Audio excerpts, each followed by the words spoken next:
Subscribe कीजिए हमारे channel नूर रज़ा को और बेल आइकन को प्रेस कीजिए, जिससे आपको हमारी न्यू वीडियो की नोटिफिकेशन मिलती रहे। कि लोगों का ख्याल है कुछ भी करो जन्नत में जाए, कुछ भी करो बख्श दिए जाएंगे। आइए, अल्लाह रब्बुल इज़्ज़त जहाँ रहीम है, करीम है, वहीं गैरत वाला भी है। हज़रत सैयदना मालिकुद दीनार फरमाते, मालिक इब्ने दीनार कहते हैं कि मुझे पता चला कि मेरे पड़ोसी को सकरात लगी, मेरा पड़ोसी मरने लगा, उसको मौत आ रही है, वो दुनिया से जा रहा है। मैंने सोचा बड़ा पापी था, बड़ा मुजरिम था, बड़ा मुजरिम था, पापी था। चलो चलते हैं, पड़ोसी है, उसकी कुछ खबरगिरी कर लेते हैं, उसको कुछ समझा बुझा देते हैं, कलमे की तलकीन करते हैं। अल्लाह अकबर। हज़रत मालिकुद दीनार गए तो जाने के बाद मालिक इब्ने दीनार फरमाते हैं उसके सीने से गरम गरम सांसें निकल रही थी। मतलब ये था कि अब ये बहुत दिनों तक जिंदा नहीं रहेगा। तो मैंने उसको कहा क्या हाल है? उसने रो करके कहा, ऐ मालिक, अल्लाह ने जब जब मुझे सेहत दी, तंदुरुस्ती दी, मैंने अल्लाह की नाफरमानी की, मैंने गुनाह किया, मैंने जराइम किए। ऐ मालिक, अब मैं दुनिया से जा रहा हूँ। तो हज़रत मालिक इब्ने दीनार कहते हैं मैंने उसको कहा तौबा कर ले, तौबा का दरवाज़ा खुला है, तौबा कर ले। गौर से सुनना, अल्लाह अकबर। तौबा कर ले, तौबा का दरवाज़ा खुला है। हज़रत मालिक इब्ने दीनार कहते हैं उसने फ़ौरन कहा अस्तग़फ़िरुल्लाह, अस्तग़फ़िरुल्लाह, अल्लाह मुझे माफ़ कर दे, मैं तेरी बारगाह में तौबा करता हूँ। उसके घर के कोने से आवाज़ आई, बंदे अब बस भी कर, जब जब हमने तुझे मोहलत दी तूने धोखा दिया।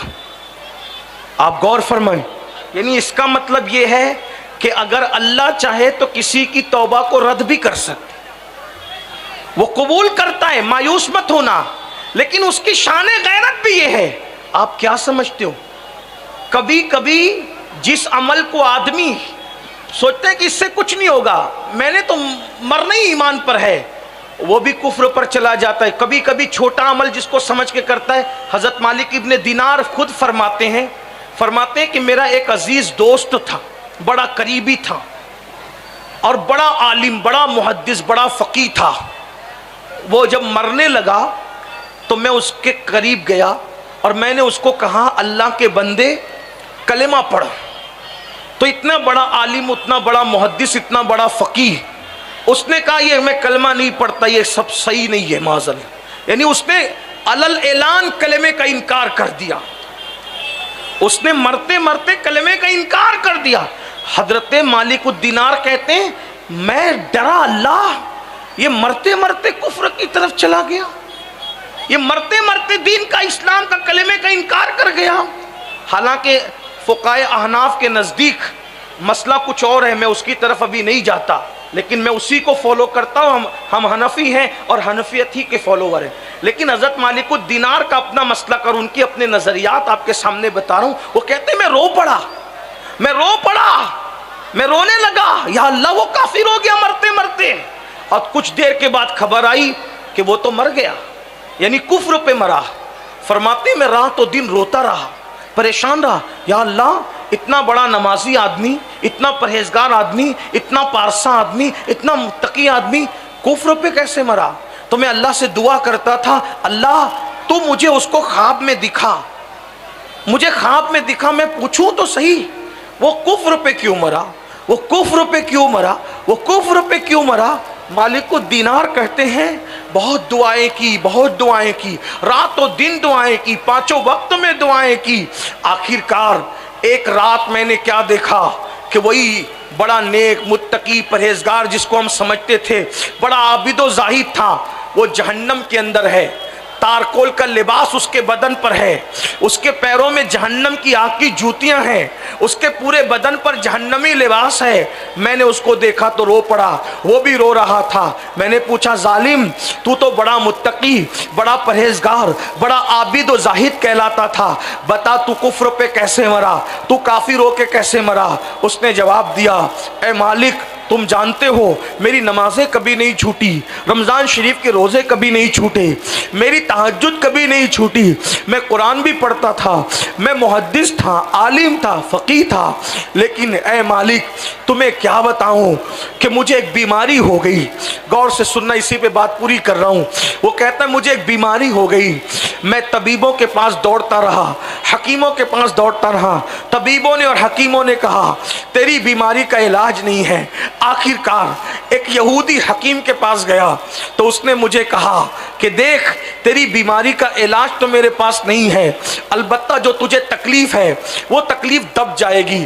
तूने एक काम करना कि साल भर में एक कटोरा भर के शराब पी लेना, बस कटोरा भर के शराब साल में एक बार पीना है। वो कहता है ए मालिक, मैं शराब को बतौर दवा सबसे छुप करके एक कटोरा एक साल में शराब पी लेता था ताकि मेरी बीमारी दब जाए, और उसकी वजह से कुछ मुझे फ़र्क भी पड़ता था, इसलिए शराब पी लेता था। मगर बतौर दवा जब मैंने शराब पी साल में एक कटोरा, तो मरते मरते शराब की नहूसत की वजह से फिर तहज्जुद काम ना आई, फिर नमाजें काम ना आई, फिर तकवा परहेजगारी काम ना आई, और मरते हुए मेरा ईमान छीन लिया गया और काफिर होकर के मरा।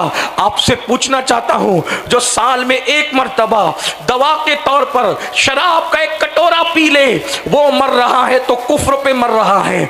ऐ मेरी कौम के जवानों, जो शादियों में भी शराब पी रहे हैं, जो खुशियों में भी शराब पी रहे हैं, जो मैयतों का गम भुलाने के लिए शराब पी रहे हैं, जो मोहब्बत में धोखा खा के किसी के दुख को दर्द को भुलाने के लिए शराब पी रहे हैं, जो बच्चों के खतना और पैदाइश की खुशी में भी शराब की पार्टियां रख रहे हैं, बताओ जब इतना मुत्तकी परहेजगार तहज्जुद गुजार शराब का एक कटोरा बतौर दवा पीता है तो वो कुफ्र पे मर रहा है, उनका अंजाम क्या होगा।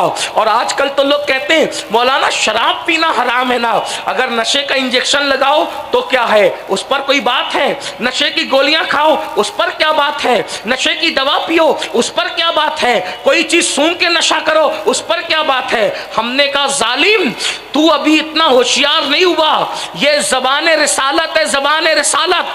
वो हाल भी उनके सामने हाथ बांधे खड़ा है, माजी भी उनके सामने हाथ बांधे खड़ा है, मुस्तकबिल भी उनके सामने हाथ बांधे खड़ा है। मेरे नबी वो हैं जो अपने जमाने में बैठकर पिछला जमाना भी देख रहे थे और क़यामत तक का आने वाला दौर भी देख रहे थे।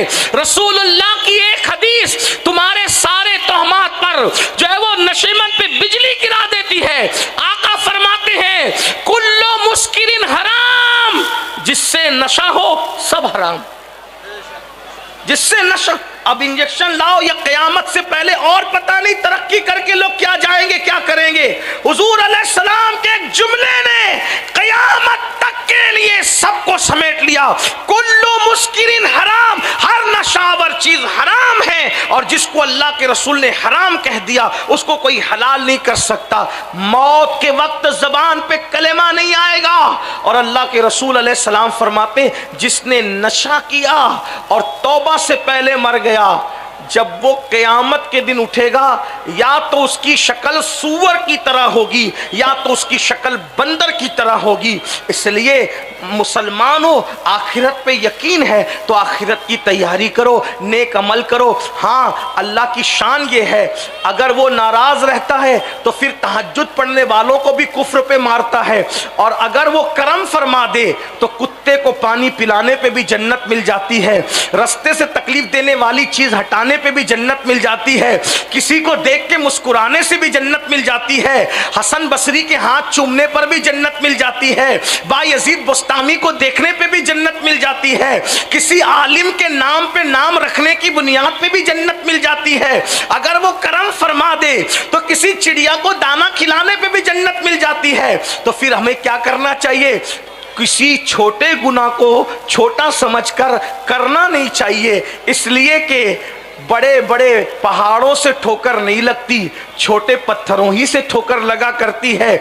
और किसी नेकी को छोटी समझकर छोड़ नहीं देना चाहिए, इसलिए कि कतरे कतरे से दरिया बन जाता है। इसलिए छोटी से छोटी नेकी भी करो और छोटे से छोटे गुनाह से भी बचो। अल्लाह पाक की बारगाह में दुआ है, अल्लाह सबसे पहले मुझे और आप सबको जराइम से बचाए, गुनाहों से बचाए। अल्लाह हम सबकी ज़िंदगियों में इनकलाब पैदा फरमाए, और गुफ्तगू के दरमियान अगर कोई गलती हो गई हो, अल्लाह पाक अपने हबीब सल्लल्लाहु अलैहि वसल्लम के सदक़े तो फैल माफ़ फरमाए।